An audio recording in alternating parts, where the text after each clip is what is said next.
A'udzu billahi minasyaitonir rajim. Bismillahirrahmanirrahim.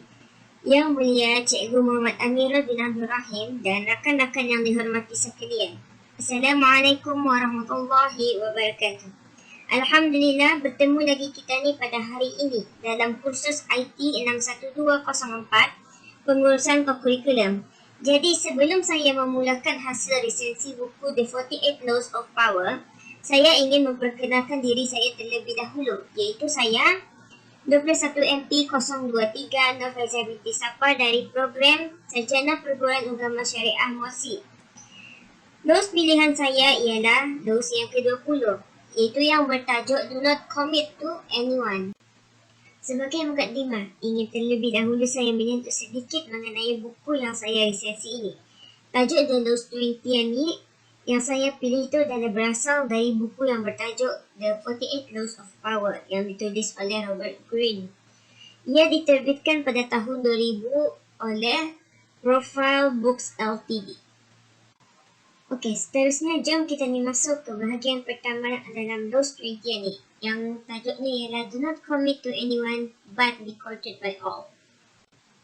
Dalam bahagian pertama ni yang mengisahkan mengenai dengan Queen Elizabeth pertama yang naik takhta di England, yang mana Queen Elizabeth ini menjadi percakapan orang dan perdebatan parlimen asal England mau kahwin.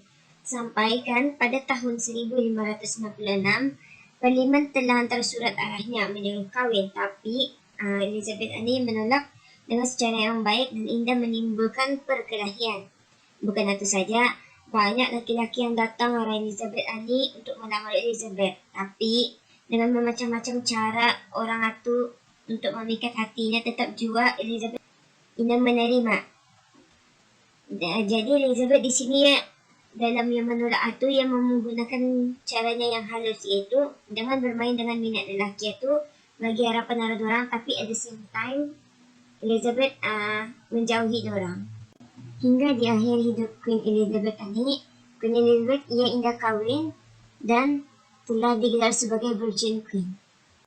Intisari daripada bahagian pertama ini ialah Queen Elizabeth mempunyai alasan tersendiri mengapa ia mau kahwin, iaitu Queen Elizabeth yang mengambil pengajaran daripada kisah perkahwinan saudaranya, iaitu Mary Queen of Scots yang telah berkahwin dengan dan berakhir dengan pergolakan. Antara matlamat Queen Elizabeth memerintah ialah untuk elak daripada berkahwin dan berperang, dan sepanjang pemerintahannya Queen Elizabeth ini ia keep independence, iaitu Elizabeth ini try to protect her power and make herself an object of worship. Sekarang jom kita ni pindah ke bahagian kedua, iaitu Do Not Commit to Anyone, Stay Above the Fray.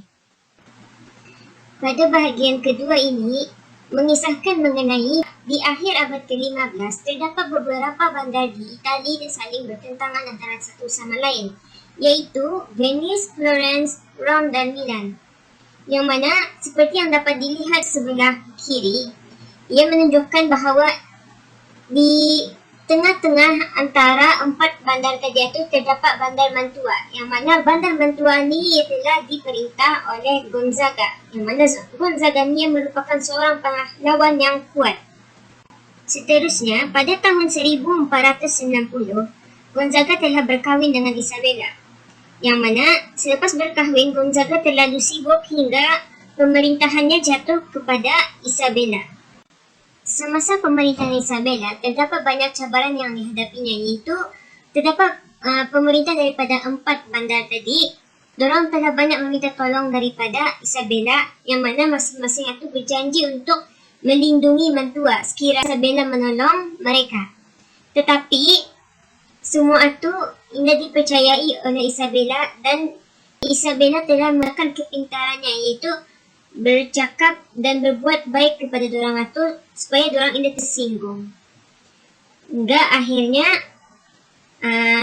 Isabella berjaya mempertahankan mentua, dan mentua telah selamat di bawah pemerintahannya dan berkembang maju. Intisarinya ialah janganlah kita ni mudah terpengaruh dengan pemimpin. Kemudian hendaklah kita cuba menyelesaikan konflik yang berlaku itu dengan baik, dan janganlah kita berpihak pada mana-mana orang. Dan yang paling penting, kalau berlaku pertelingkahan dan sebagainya, hendaklah kita belajar untuk kontrol diri kita sendiri. Antara kelebihan dan kekurangan dalam Law 20 ini ialah kelebihannya, isi kandungannya adalah sangat menarik dan mudah untuk difahami dan mempunyai pengajaran yang boleh kita ni aplikasikan dalam diri kita ni.